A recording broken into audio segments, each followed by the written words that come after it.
मल्लिकार्जुन खड़गे बोल रहे हैं।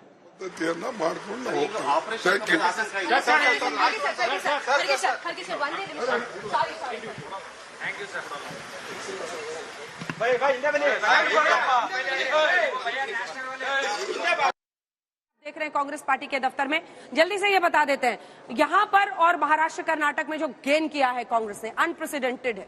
पूरा इलाका देखिए ना सर, ब्लू हो गया है वहाँ मैप पे, पूरा ब्लू है। 21 का गेन।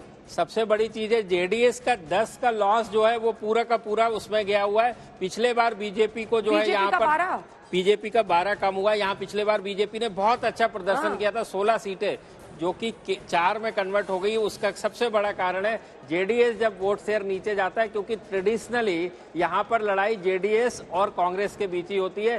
बीजेपी को ऐसा कहा, पिछली बार 21% केवल वोट शेयर यहाँ मिला था। अभी देख के पता, डिस्टेंस थर्ड। तो यहाँ पर ये जो स्थिति है जो गुजरात में हुई थी बीजेपी के लिए, वो स्थिति है। समान वोट बढ़ गया जेडीएस और बीजेपी के अंदर और कांग्रेस की। ये जो टीपू सुल्तान का मुद्दा इतना उठाया गया था, ये ओल्ड मैसूरू का चूंकि इलाका निंजेगौड़ा, उरीगौड़ा, ये नाम उछाले गए थे बीजेपी द्वारा, इसका कोई असर ही नहीं है। नहीं, जनता देखती है, जनता का जो असर होता है और सबसे बड़ा वोट जो आता है, जिसको बड़ा 2/3 वोट जो बोलते हैं, वो केवल और केवल उनके रोजमर्रा के विषय और जो सरकार उन्होंने 5 साल पहले चुन के भेजी थी, वो उसका पूरा का पूरा आकलन करते हैं कि क्या वादे किए गए थे और उन्होंने कैसा प्रदर्शन किया, और उसके आधार पर जनता अपना निर्णय लेती। अंत में जाके समझ में आया, तब मैनिफेस्टो में डाला कि 3 सिलेंडर मुफ्त देंगे, 5 किलो सिलेंडर ने बहुत नुकसान पहुंचाया है बीजेपी को कर्नाटक में।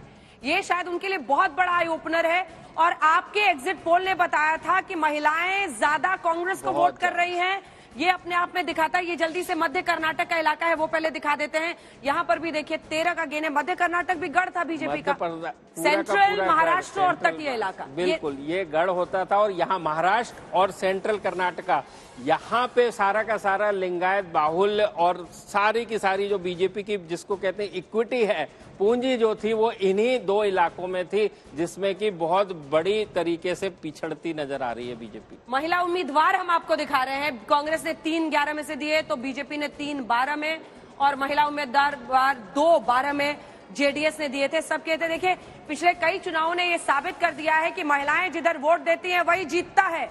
पिछले कई चुनावों ने ये साबित किया है कि महिलाओं के लिए अगर आप स्पेसिफिक नीति के साथ और आपका चेहरा क्रेडिबल होगा तो आपको जनता जिताएगी। और महिलाएं जिस तरफ एनमास वोट कर रही हैं वो पार्टी एज के साथ जीत रही है।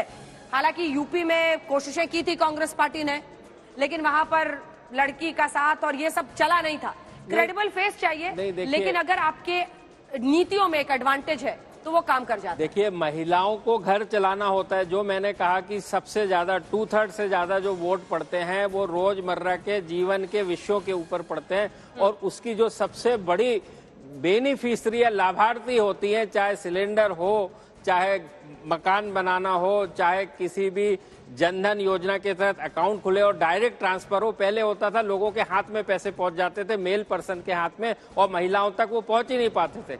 अब टेक्नोलॉजी और इस सरकार ने जो किया, खासकर सेंट्रल गवर्नमेंट ने, वो डायरेक्ट महिलाओं के खाते में वोट पहुंचते हैं। लेकिन यहाँ पर जो महंगाई और उसका जो प्रोमिसेस की है, जो कांग्रेस ने भी प्रोमिसेस किया है कि बस में यात्रा फ्री, 2000 रुपए महिलाओं को चलता है, ये चलता है, और सिलेंडर सबको चाहिए। ट्रांजैक्शनल है इन मामलों में जनता, बिल्कुल सिर्फ भावनाओं में। अगर आप सोचेंगे कि किसी को उछाल कर ले जाएंगे आप 7वें आसमान पर घोड़े की सवारी करके, तो लोग पूछेंगे जमीन पर हमें क्या मिल रहा है, हमें तो ईंधन चाहिए चूल्हा जलाने के लिए। एक पोस्टर यहाँ पर हमारे साथ हैं जिनको आपको बधाई देनी चाहिए। हालांकि अभी भी नंबर्स ऐसे हैं प्रदीप जी, ये 1000 से कम वाले देखिए 15 सीटें हैं, 6 जिसमें बीजेपी है और 3 थोड़ा सा अभी मामला चल ही रहा है। इंटरेस्टिंग है, कई जगहों पर है क्लोज फाइट। लेकिन जीवीएल साहब, आप लोग नहीं समझ पाए, 3 सिलेंडर देने की बात आपने मैनिफेस्टो में की।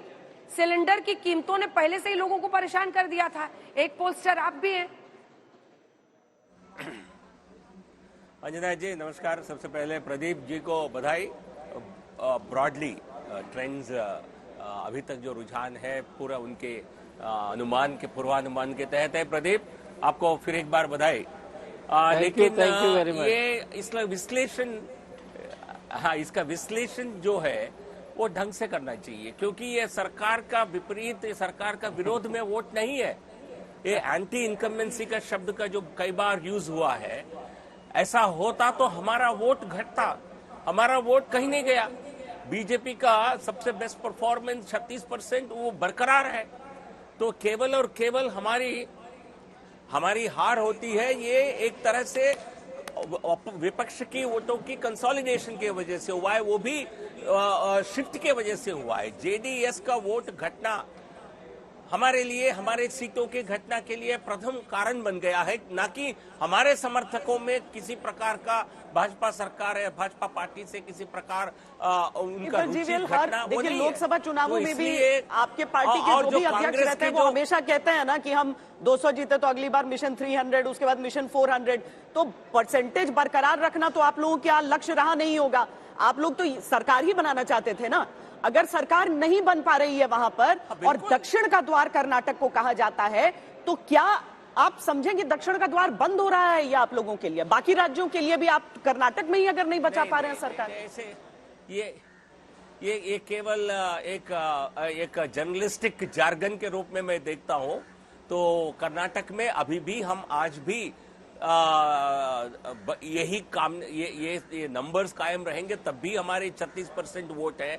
लोकसभा में फिर हम बड़ी जीत हासिल करेंगे, और एक कर्नाटक नहीं तो कल तेलंगाना हम जीतेंगे, तो फिर नया द्वार खुलेगा दक्षिण के लिए।